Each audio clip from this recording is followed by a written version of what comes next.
नमस्कार, आप देख रहे हैं बिग फाइट लाइव और आपके साथ में विजेंद्र सोलंकी। राजस्थान विधानसभा का मानसून सत्र शुरू होने से पहले ही सियासी पारा चढ़ गया। विधानसभा अध्यक्ष वासुदेव देवनानी की अध्यक्षता में हुई सर्वदलीय बैठक में सदन को शांतिपूर्ण और सुचारू तरीके से चलाने पर सहमति जरूर बनी, लेकिन बैठक खत्म होते ही सत्ता पक्ष और विपक्ष के तेवर ने आने वाले सत्र की तस्वीर साफ कर दी। विपक्ष सत्र की अवधि बढ़ाने और जनता से जुड़े मुद्दों पर ज्यादा से ज्यादा चर्चा की मांग पर अड़ा है, तो सत्ता पक्ष का कहना है कि सरकार हर महत्वपूर्ण मुद्दे पर चर्चा के लिए तैयार है, लेकिन विपक्ष को भी सदन में जिम्मेदारी निभानी होगी। वहीं यूसीसी और चंदा चोरी जैसे मुद्दे पहले ही सियासी बहस के केंद्र में। युवाओं, छात्रों, महिलाओं और कर्मचारियों से जुड़े सवाल भी सदन में उठने तय माने जा रहे हैं। यानी सर्वदलीय बैठक में भले ही शांति और सहमति की बात बनी हो, लेकिन सत्र से पहले ही सियासत गर्म आ गई है। अब सवाल यह कि 20 अगस्त से शुरू होने वाला विधानसभा का सत्र चर्चा और संवाद का मंच बनेगा या फिर सदन में सहमति पर भारी पड़ेगा सियासी घमासान। आज बात इसी मुद्दे पर।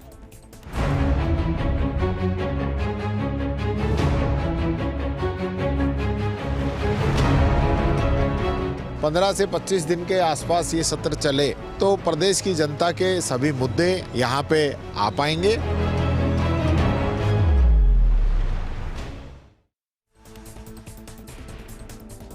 तो सत्र कैसा रहेगा, कौन कौन से मुद्दे रहेंगे, कौन कौन से बिल होंगे, कौन कौन से कानून बनाने की कोशिश की जाएगी और वो कौन कौन से मुद्दे होंगे जिन पर गतिरोध पैदा होगा। इस पर बातचीत के लिए हमारे साथ मौजूद हैं मुख्य सचेतक जोगेश्वर गर्ग जी, साथ में हमारे साथ मौजूद हैं कांग्रेस प्रवक्ता प्रतीक सिंह जी और राजनीतिक विश्लेषक योगेंद्र जी। शुरुआत जोगेश्वर गर्ग जी आपके साथ। आज सर्वदलीय बैठक थी सर, किन किन मुद्दों पर सहमति बनी है और क्या मानकर चलें इस बार सरकार कौन कौन से बिल इंट्रोड्यूस कर सकती है?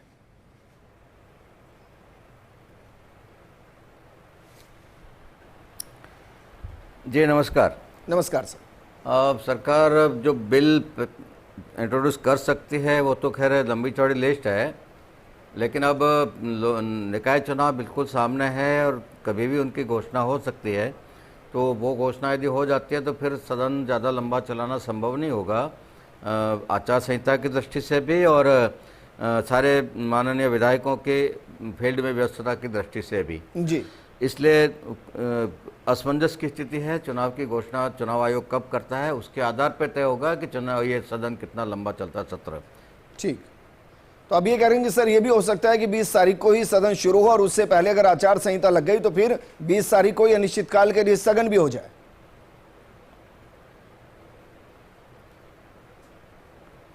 20 को नहीं 21 को हो जाएगा, कुछ भी हो सकता है। और यदि घोषणा नहीं हुई तो 25-26 तक चल सकता है।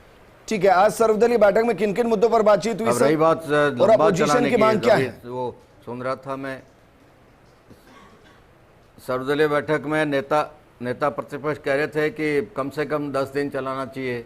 तो मेरा प्रश्न उनसे है कि हमसे ज़्यादा तो इन्होंने राज किया है, सरकार इनकी ज़्यादा रही है। एक भी उदाहरण बता दो कि जब ये बीच वाला सत्र 10 दिन लंबा चला हो। कभी नहीं चला, कभी नहीं, परंपरा ही नहीं हमारी। ये सिर्फ फॉर्मेलिटी के लिए 5-7 दिन के लिए आता है, तो उससे ज़्यादा चलता ही नहीं है कभी। मुख्य रूप से बजट सत्र चलता है, तो जो उन्होंने परंपरा बनाई हम भी लगभग उसी पे चल रहे हैं। और सर मतलब आप ये कह रहे हैं कि पूरा मानसून सत्र राजस्थान में सिर्फ रस्म अदायगी है, इससे ज्यादा कुछ नहीं, उम्मीद ना की जाए कुछ भी, ये रस्म अदायगी का हिस्सा है। 75 साल से यही हो रहा है, कोई हम नई परंपरा नहीं बना रहे हैं जी। 75 साल से यही हो रहा है भाई। तो हम उसको बदलेंगे भी नहीं, हम भी रस्म अदायगी करेंगे सर।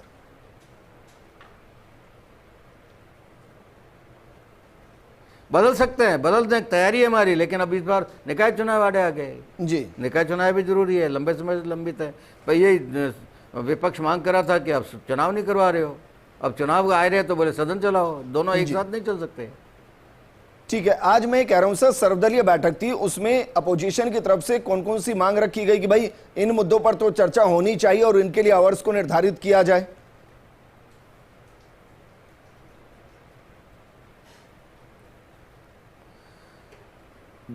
पर्टिकुलर कोई मांग उन्होंने नहीं रखी औपचारिक रूप से।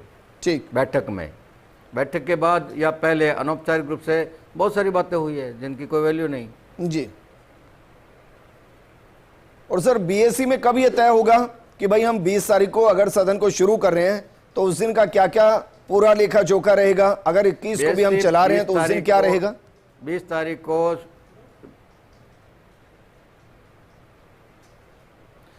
तारीख को सदन स्थगित होगा श्रद्धांजलि के बाद, शोकाभिव्यक्ति के बाद, उसके बाद में बीएससी बैठेगी और बीएससी में ये प्रतिपक्ष के भी सारे दलों के लोग होते हैं तो सब मिलकर तय करेंगे आगे क्या करना है। उसमें सरकार भी होती है, सरकार भी बताएगी हम क्या क्या करना चाहते हैं, कितना हमारे पास समय है। तब तक ये चुनाव का भी स्पष्ट हो जाएगा कि तुरंत घोषणा हो रही है या थोड़ी 5-7 दिन लेट हो रही है। लेट हुई तो सरकार चलाएगी सदन और तुरंत हो रही है तो फिर उस दिन एक बार के लिए मान लेते हैं जोगेश्वर जी कि भाई 21 तारीख को ही सिर्फ सदन चलेगा, मान लेते हैं एक बार के लिए, क्योंकि आप जिस तरीके से कह रहे हैं उसकी संभावना ना के ही बराबर लग रही है कि भाई सदन 5 या 10 दिन चल सकता है। तो मान लेते हैं भाई 2 दिन सदन चल रहा है तो सरकार की प्रायोरिटी होगी ना सर कि भाई 2 दिन के अंदर इन बिल को तो कम से कम इंट्रोड्यूस कर देना है, इन बिल पर सहमति बना लेनी है, या फिर ये बड़े फैसले हैं जिनको सदन के पटल पर रख देना है। ये प्रायोरिटी तो कुछ होगी सर। 2 दिन में से पहला दिन तो जाएगा सिर्फ शोकाभिव्यक्ति में जाएगा 20 तारीख तो ठीक है सर, बीच में बता 1 दिन 21 को 20 तारीख को तय होगा कि बिजनेस क्या होना है और बिल इंट्रोड्यूस करना पड़ता है कम से कम 48 घंटे पहले, ठीक है, यानी 2 दिन पहले। ठीक तो वो समय ही नहीं मिल पाएगा ना।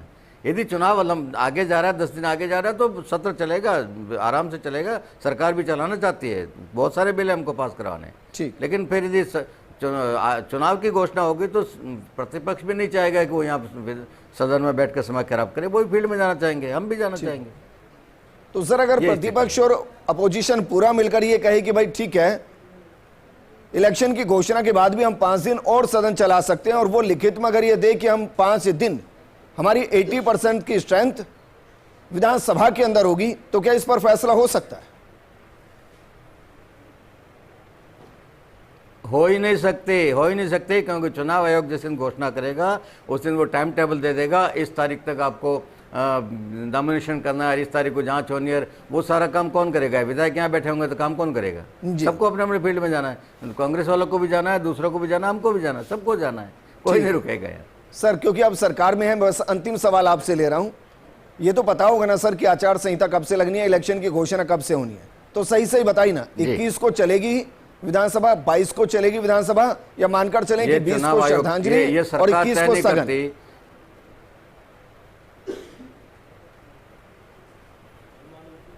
चुनाव आयोग जिस दिन घोषणा करता है चुनाव कार्यक्रम के उसी पल आचार संहिता लग जाती है और ये चुनाव आयोग तय करता है कि कब घोषणा करनी है। सरकार का इसमें कोई हस्तक्षेप नहीं होता है, चुनाव आयोग स्वतंत्र है। आपको क्या लग रहा है सर, 21 को घोषणा हो जाएगी या 20 को?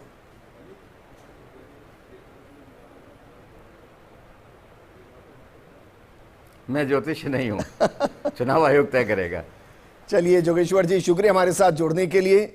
मुझे उम्मीद थी कि शायद आप बताएंगे, लेकिन यकीनन आप सही कह रहे हैं कि भाई इंडिपेंडेंट बॉडीज है और उनके अधिकारों को ओवर रूल्ड नहीं किया जा सकता है। लेकिन प्रतीक, अगर अपोजिशन को ये पता है कि भाई आचार संहिता लग सकती है, 1-2 दिन ही सदन चल सकता है और हो सकता है वो भी ना चले, उन सबके बीच में कांग्रेस की रणनीति क्या रहेगी? विजेंद्र भाई, पहले तो मुख्य सचेतक जुड़े थे, मुझे लगता है या तो उनको जानकारी नहीं है या चला करके झूठ बोल गए। वो नेता विपक्ष से सवाल कर रहे थे, मैं जवाब दे देता हूँ। 2023 की बात करूंगा, 2023 में जो मानसून सत्र चला था वो 14 जुलाई से 2 अगस्त तक चला था। ये कह रहे हैं कि 2-3 दिन चलता है रस्म अदायगी के लिए, वो कह रहे हैं 10 दिन के आसपास ही चलता है, 10 दिन से ज्यादा नहीं। 10 दिन से भी ज्यादा बता दिया मैंने, तो 14 जुलाई से 2 अगस्त 16 दिन होते हैं, उसमें आप सैटरडे संडे हटा लीजिए। आप 2 दिन भी नहीं चलाना चाहते तो फिर क्यों चला रहे हैं? मत चलाइए ना। आपको और दूसरी 7 अगस्त की खबर बता देता हूं। 7 अगस्त की खबर में ये है कि 1270 सवालों के जवाब नहीं दिए, और 1270 जो सवाल हैं वो पिछले बजट सेशन के हैं और 6 प्रमुख विभागों के हैं, और जिसमें से 490 सवाल तो चिकित्सा और स्वास्थ्य के हैं। तो इस सवालों का जवाब विधानसभा में देते नहीं है, विधानसभा चलाते नहीं है, तो जनता के मुद्दे कहां उठाएंगे? दिक्कत है जो आप कह रहे हो बजट सेशन था, क्योंकि उससे पहले अनुपूरक बजट सेशन था, तो जो आप 16 दिन गिना रहे हैं ना वो मानसून सत्र के नहीं है। अब आगे बढ़ना चाहेंगे? कब के 2023 में हमारी सरकार थी, कोई पूरक बजट सेशन नहीं था। कौन सा पूरक बजट सेशन आ गया मानसून सत्र में? ठीक है, 2023 में कौन सा आगे 2024 आप बोलते तो मेरे को समझ में आता। अगर ये तय है कि भाई इस तरीके से निकाय चुनाव आने हैं, उससे पहले आचार संहिता लगेगी, तो हम क्या सेशन को और पहले आहूत नहीं कर सकते? अगर ये स्थिति है तो करना ही नहीं चाहते योगेंद्र जी। देखो विजेंद्र, जैसा अभी मुख्य सचेतक ने कहा है उससे बड़ा स्पष्ट है कि उनकी मंशा क्या है इस सत्र को लेकर के, वो तो बिल्कुल स्पष्ट है। और ये भी तय है कि सत्र बहुत ज़्यादा दिन नहीं चलेगा ये। हाँ, अगर दोनों चाहें, सत्ता पक्ष विपक्ष चाहे, तो पहले आहूत किया जा सकता था या इसको ज़्यादा लंबा चलाया जा सकता था, लेकिन मुझे लगता नहीं। विपक्ष की मंशा जरूर होगी कि लंबा चले, क्योंकि विपक्ष दोनों कैसे चाहे, सत्ता पक्ष और ये तो विधानसभा अध्यक्ष तय करेंगे कि सत्र कब चलेगा। विपक्ष की क्या भूमिका है उसमें कि सत्र कब आहूत होगा? तो वही मैंने आपको कहा है। नहीं तो आप दोनों क्यों कह रहे हैं? आप बोले सत्ता पक्ष चाहता तो मैं वही कह रहा हूं, अगर चाहे तो चला सकते हैं लंबा, लेकिन ऐसा लगता नहीं। सत्ता, मैं कह रहा हूं विपक्ष तो चाहता है, मैं यही कह रहा हूं कि आप लोग चाहते हैं कि लंबा चले। कारण ये है कि ठीक निकाय चुनाव के पहले बहुत सारे मुद्दे ऐसे जिनको सदन में उठा करके आप जनता को बताना चाहते हैं कि भारतीय जनता पार्टी की सरकार कितने फेलियर है, इसलिए आप 100% चाहेंगे। और यही डर आप कह सकते हैं कि सत्ता पक्ष में होगा कि लंबा चला, मुद्दे उठे, हंगामा हुआ, जनता के सामने गए, इससे बेहतर है कि जो काम किए उनको लेकर जाए और सदन को यहां पर रोक दिया जाए। मैं वही आपको समझा रहा हूं। तो इसलिए ये तो तय है कि लंबा नहीं चलेगा। और जो लंबा भी अगर चला, जितने दिन चलेगा ये, उस पर काम कुछ नहीं होगा, सिर्फ हंगामा होगा। हंगामा इसलिए होगा क्योंकि जो विपक्ष है वो ऐसे मुद्दे उठाएगा जिस पे सत्ता पक्ष जवाब नहीं देगा। जिसमें सबसे बड़ा मुद्दा होगा जो हाल ही में जो स्कूलों में वीडियोग्राफी रोकी गई है या मीडिया की जो एंट्री रोकी गई है, वो सबसे बड़ा मुद्दा है। ये पहले दिन उठने वाला है और जैसे ही उठेगा हंगामा होगा, उसके बाद में सदन विसर्जित होगा। तो काम कुछ नहीं होगा, 1 दिन चले, 2 दिन चले, 4 दिन चले, होगा कुछ नहीं। कुल मिलाकर के जो निकाय चुनाव है, दोनों दल उसकी तैयारी कर रहे हैं। उसकी तैयारी के परिप्रेक्ष्य में जो सत्र होगा उसके अंदर हंगामा होगा और उसी को लेकर के आगे जाएंगे और उसकी तैयारी करेंगे। योगेंद्र जी, हंगामे के बीच में भी बहुत से बिल पास हो जाते हैं, हंगामे के बीच में भी हो जाते हैं, तो आपको लग रहा है सरकार की कुछ प्रायोरिटी होगी इस बार? बिल्कुल आप सही कह रहे हैं कि हंगामे बीच हो जाते हैं, लेकिन मुझे लगता नहीं कि बहुत ज्यादा बिल इस बार पास हो गए, क्योंकि बार बार देखिए ना, सत्यजीत जी कह तो रहे हैं साफ साफ कि 1 दिन चलेगा, 2 दिन चलेगा, पता नहीं है। तो जब 1 या 2 दिन चलाने के मंशा, उस पर कितने बिल लेकर आएंगे, कितने नहीं आएंगे, खुद भी कह रहे हैं कि मुझे नहीं पता भी कितने बिल हम लेकर आएंगे, वो 24 घंटे पहले आहूत होंगे। तो सारी चीजें, ये उनके बयान अपने आप में बता रहा है कि सत्र के बहुत ज्यादा महत्व है नहीं, रस्म अदायगी का सत्र है। ये तो उन्होंने खुद स्टेटमेंट दिया है यहाँ पर, सारी चीजें रस्म अदायगी का है। तो इसलिए इस सत्र को लेकर के बहुत ज्यादा जनता को उम्मीद होना, विपक्ष को उम्मीद होना या हमको उम्मीद होना, मुझे लगता नहीं कि रस्म अदायगी करने वाले हैं। वो रस्म अदायगी होगी, सत्र चलेगा, श्रद्धांजलि होगी, हंगामा होगा, विसर्जन हो जाएगा, बस इस पर यही सब कुछ होने वाला है। ठीक है प्रतीक, क्या वाकई में इस सत्र के दौरान ये उम्मीद की जाए कि भाई अगर 1 दिन का भी सेशन हमें मिलता है तो कांग्रेस कुछ अच्छे जो जनता से जुड़े मुद्दे हैं उस पर हेल्दी डिस्कशन के लिए तैयार हो जाए? ये ना हो कि सत्र हमें 1 दिन का मिले और उसमें सिर्फ हंगामा हो, स्थगन हो, हंगामा हो, स्थगन हो, हंगामा हो, स्थगन हो। विजेंद्र भाई, पहले तो आप मुझे एक बात बताइए कि 1 दिन का सेशन क्यों होना चाहिए? भैया तो कराई मत भाई, अगर आचार संहिता लग गई तो आचार संहिता लग गई तो उसका कोई रोक नहीं है। आचार संहिता की वजह से आप डिसॉल्व कर दे विधानसभा या संसद, ऐसा कोई कानून नहीं है, ऐसा कोई नियम नहीं है। कह रहे हैं कि अगर ऐसा हुआ तो पूरा पोजीशन लिख कर देगा कि भाई हम अपनी 80% स्ट्रेंथ यहां रखेंगे। अभी आपने बोला था कि नेता विपक्ष तो बोल रहे हैं 10 दिन चलनी चाहिए, नहीं तो रिटर्न दिया जाएगा ना कि भाई हम नहीं जाएंगे। हाँ, नहीं जाएंगे हम, आप कराइए ना, नहीं जाएंगे। जनता के मुद्दे, स्कूल के मुद्दे, शिक्षा के मुद्दे, स्वास्थ्य के मुद्दे, वो उठने चाहिए ना सदन के अंदर।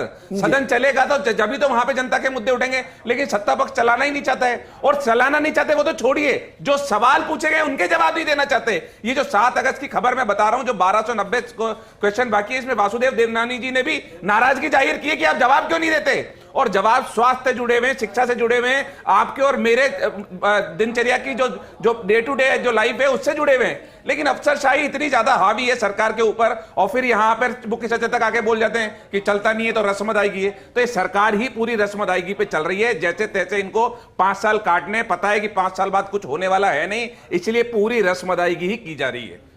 चलिए, शुक्रिया प्रतीक हमारे साथ जुड़ने के लिए। योगेंद्र जी आपका भी शुक्रिया, जोगेश्वर जी आप भी जुड़े हमारे साथ, बहुत शुक्रिया आपका सर। ये मानकर चलिए कि जो सत्र है वो सियासी संग्राम का अड्डा बनेगा, लेकिन ये सत्र चलेगा कितना अभी तो इसको लेकर ही संदेह बना हुआ है।